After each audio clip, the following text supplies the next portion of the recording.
LOC पर ceasefire और भारत सरकार के बॉर्डर टूरिज्म को बढ़ावा देने की पहल से कश्मीर के सीमाई इलाकों का कायाकल्प हो गया है। पीओके से लगते नॉर्थ कश्मीर के गुरेज, तंकधार, माचिल और बंगस में पर्यटकों का जमावड़ा लगने लगा है। जबकि बॉर्डर टूरिज्म को बढ़ावा देने के लिए केंद्र सरकार ने पीओके से लगते भारत के आखिरी गांव केरन को भी पर्यटकों के लिए खोल दिया है, जहां किशन गंगा नदी के किनारे बसी हरी भरी वादियों, पाकिस्तान की नीलम घाटी और बिना फेंसिंग के बॉर्डर का नजारा देखने के लिए देश भर से लोग भारी संख्या में आ रहे हैं। हम इस वक्त उत्तरी कश्मीर के सीमावर्ती जिले कुपवाड़ा के सबसे आखिरी गांव केरन में है। केरन बिल्कुल पीओके की सीमा पर बसा हुआ है और जिस जगह पर हम खड़े हैं, आज से 3-4 साल पहले शायद कोई सोच भी नहीं सकता था और मुमकिन भी नहीं था कि आप यहाँ पर इस नियंत्रण रेखा के इतने करीब खड़े हो सकते हैं। केरन की खूबसूरती को करीब से देखने के लिए देश के कोने कोने से लोग यहाँ पहुँच रहे हैं। बेखौफ होकर यहाँ की वादियों में घूम रहे हैं, कैंपिंग कर रहे हैं, पिकनिक मना रहे हैं, फोटो खिंचवा रहे हैं और बाइनोकुलर से किशन गंगा नदी के उस पार पीओके में स्थित नीलम घाटी के दीदार कर रहे हैं।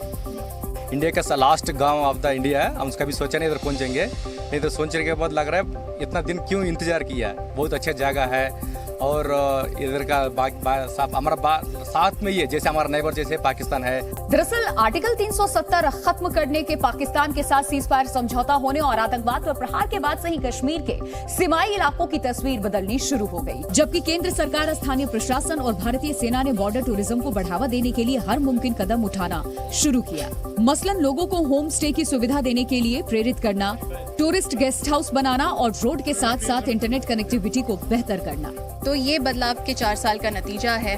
4 साल पहले ये शायद मुमकिन नहीं होता, लेकिन आज की डेट में हम देख रहे हैं कि 1500 तक टूरिस्ट यहाँ पर आ रहा है, एक अच्छा एक्सपीरियंस गेन कर वापस जा रहा है। केरन में आज तिरंगा लहरा रहा है, देशभक्ति के गाने बज रहे हैं, स्थानीय लोगों के चेहरे पर खुशी है। मुफलिसी खत्म हो रही है, सिर्फ इसीलिए क्योंकि एलओसी पर भारत का ये आखिरी गांव टूरिस्ट स्पॉट में तब्दील हो गया है। जिस तरह की खूबसूरती केरन में है और यहाँ पर आप देख सकते हैं कैसे तिरंगा लहरा रहा है और कुछ ही मीटर की दूरी पर पीओके है और यहाँ टूरिस्ट स्पॉट इसको जो है बना दिया गया है। स्थानीय प्रशासन के मुताबिक जुलाई से अब तक पूरे कश्मीर में 1 करोड़ 30 लाख पर्यटक आए, 300 नए टूरिस्ट डेस्टिनेशन खोले गए और बॉर्डर टूरिज्म पर फोकस किया गया है। आज एशियन चैंपियंस ट्रॉफी हॉकी का फाइनल मुकाबला है। 5 साल बाद भारत एशिया कप के फाइनल में पहुंचा है। फाइनल में भारत का मुकाबला मलेशिया के साथ होगा। फाइनल मैच आज रात 8:30 बजे चेन्नई में खेला जाएगा। भारत ने जापान को 5-0 से हराकर के फाइनल में क्वालिफाई किया था, जबकि मलेशिया ने डिफेंडिंग चैंपियन दक्षिण कोरिया को 6-2 से हराकर के फाइनल का टिकट कटाया है।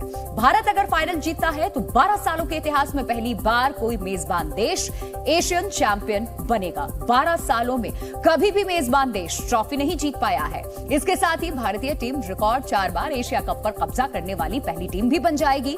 इस टूर्नामेंट में पाकिस्तान ने कल चीन को 6-1 से हराकर के 5वां स्थान हासिल किया है।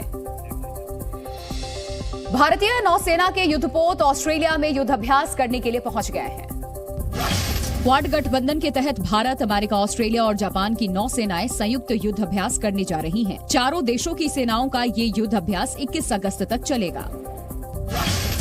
ब्रिटेन में एक छोटा विमान हादसे का शिकार हो गया। इंजन फेलियर के बाद पायलट को हाईवे पर ही प्लेन की इमरजेंसी लैंडिंग करानी पड़ी। गनीमत रही कि हादसे में कोई घायल नहीं हुआ। कनाडा में ताबड़तोड़ बारिश के बाद बाढ़ का खतरा बढ़ गया है। राजधानी ओटावा में सड़कों पर पानी भरने के बाद कई गाड़ियां वहीं पर फंस गईं। स्थानीय मौसम विभाग के मुताबिक आने वाले दिनों में हालात और बिगड़ सकते हैं। बांग्लादेश में डेंगू से मरने वालों का आंकड़ा हर दिन बढ़ रहा है। डेंगू से अब तक कुल 364 लोगों की मौत हो चुकी है। वहीं इस साल अब तक 78,000 से ज्यादा केस सामने आ चुके हैं। टेस्ला के सीईओ एलन मस्क और मेटा के सीईओ मार्क जुकरबर्ग के बीच होने वाली फाइट इटली के कोलोसियम में हो सकती है। बीते दिन एलन मस्क ने ट्वीट कर बताया कि उनकी इटली के प्रधानमंत्री से बात हुई और ये फाइट एक ऐतिहासिक जगह पर रखी जाएगी। भारतीय वायुसेना ने श्रीनगर एयरबेस पर मिग-29 फाइटर जेट के स्क्वाड्रन को तैनात कर दिया है। डिफेंडर ऑफ द नॉर्थ कहा जाने वाला ये स्क्वाड्रन मिग-21 फाइटर जेट स्क्वाड्रन की जगह लेगा। श्रीनगर एयरबेस चीन और पाकिस्तान के करीब है, इसलिए यहाँ MiG-29 की तैनाती अहम है। ये फाइटर जेट अब पाकिस्तान और चीन से आने वाले खतरों का जवाब देगा। खास बात यह है कि श्रीनगर में तैनात किए गए MiG-29 अपग्रेड किए गए हैं और मॉडर्न फीचर्स से लैस है। इसमें लंबी दूरी की एयर टू एयर मिसाइलें, night vision, air to air refueling समेत कई नए फीचर्स जोड़े गए हैं। जबकि MiG-29 में लड़ाई के दौरान दुश्मन एयरक्राफ्ट को जाम करने की भी क्षमता है। भारतीय वायुसेना ने जम्मू कश्मीर के अवंतीपोरा एयरबेस पर हल्के लड़ाकू विमान तेजस MK-1 को तैनात किया, जबकि 2020 में गलवान घाटी में चीन के साथ टकराव होने के बाद लद्दाख सेक्टर में MiG-29 तैनात किए गए हैं। यूपी के मथुरा में श्री कृष्ण जन्मभूमि और शाही ईदगाह मामले में पहली बार श्री कृष्ण जन्मभूमि ट्रस्ट ने ईदगाह की जमीन पर अपना दावा पेश करते हुए कोर्ट में अर्जी दाखिल की, जिसे मथुरा कोर्ट ने स्वीकार करते हुए इसे हाई कोर्ट भेजने को कहा है। इस बात को ट्रस्टी विनोद कुमार बिंदल और ओम प्रकाश सिंघल ने ट्रस्ट की ओर से दायर किया था, जिसमें 1968 के समझौते को अवैध बताते हुए शाही ईदगाह की जमीन को ट्रस्ट की जमीन बताया गया। कोर्ट में दाखिल वाद में शाही ईदगाह मस्जिद कमेटी और श्री कृष्ण जन्मस्थान सेवा संस्थान को प्रतिवादी बनाया गया। जो डिस्प्यूटेड कंस्ट्रक्शंस, इलीगल कंस्ट्रक्शंस हैं हमारे ट्रस्ट की जमीन पर, उन कंस्ट्रक्शंस को रिमूव करने के लिए मैंडेटरी इंजंक्शन की रिलीफ सीख की गई है। इसके साथ साथ जो ट्रस्ट की संपत्ति है उसमें किसी तरीके से फर्दर इंटरफियरेंस न हो, इसके लिए हमारे पार्ट पर परमानेंट इंजंक्शन की रिलीफ सीख की गई है। श्री कृष्ण जन्मस्थान शाही ईदगाह मामले में अब तक 17 वाद दाखिल किए जा चुके हैं, लेकिन ये पहला मौका है जब श्री कृष्ण जन्मस्थान ट्रस्ट ने वाद दाखिल किया है। मथुरा कोर्ट में श्री कृष्ण जन्मस्थान शाही ईदगाह मस्जिद को लेकर के 17 अर्जी दाखिल हो चुकी है, जिसे अलग अलग लोगों की तरफ से दायर किया गया। पूरा विवाद 13.37 एकड़ जमीन को लेकर है, जिसमें करीब 11 एकड़ जमीन पर श्री कृष्ण जन्मभूमि बना हुआ है, जबकि 2.31 एकड़ जमीन पर शाही ईदगाह मस्जिद है। याचिका में ईदगाह मस्जिद को हटा करके जमीन हिंदू पक्ष को देने की मांग की गई है। 1968 में जमीन को लेकर हुए समझौते को रद्द करने की भी मांग की गई थी। ये समझौता श्री कृष्ण जन्मस्थान सेवा संघ का शाही मस्जिद ईदगाह कमेटी के साथ हुआ था, जिसमें 13.37 एकड़ जमीन पर मंदिर और मस्जिद दोनों के बने रहने की बात थी। लेकिन पक्षकारों का दावा है कि 1968 में समझौता श्री कृष्ण जन्मस्थान सेवा संघ ने किया था, जिसको बदलकर श्री कृष्ण जन्मस्थान सेवा संस्थान कर दिया गया है। इसीलिए ये समझौता गलत है, लिहाजा जमीन को कब्जा मुक्त किया जाए। अनवर उल हक को पाकिस्तान के केयरटेकर पीएम के तौर पर चुना गया है। पाकिस्तान में राजनीतिक उथल पुथल के बीच में अनवर उल हक को कार्यवाहक प्रधानमंत्री चुन लिया गया है। 9 अगस्त को संसद भंग होने के साथ ही प्रधानमंत्री शहबाज शरीफ का कार्यकाल भी खत्म हो गया था। दिल्ली मेट्रो ने स्वतंत्रता दिवस के दिन समारोह में भाग लेने वाले यात्रियों की सुविधा के लिए मेट्रो टाइमिंग में बदलाव किया है। 15 अगस्त के दिन ट्रेन सेवाएं सुबह 5 बजे से शुरू होंगी, वहीं सुरक्षा कारणों की वजह से मेट्रो पार्किंग बंद होगी। जम्मू कश्मीर के पुलवामा में सीआरपीएफ जवान के आत्महत्या करने का मामला सामने आया है। अधिकारियों के मुताबिक रात करीब 2 बजे गोली चलने की आवाज सुनाई दी, जिसके बाद जवान का खून से लथपथ शव पाया गया। आगरा में तेज रफ्तार कार डिवाइडर से टकराने के बाद आग के गोले में तब्दील हो गई। आग लगने के बाद कार के ड्राइवर ने किसी तरह गाड़ी से कूदकर अपनी जान बचाई। यूक्रेन की ओर से लगातार हो रहे ड्रोन हमलों ने रूस को परेशान कर दिया। 48 घंटे पहले हुए ड्रोन अटैक के बाद एक बार फिर रूस की राजधानी मॉस्को के आसमान में ड्रोन उड़ता नजर आया,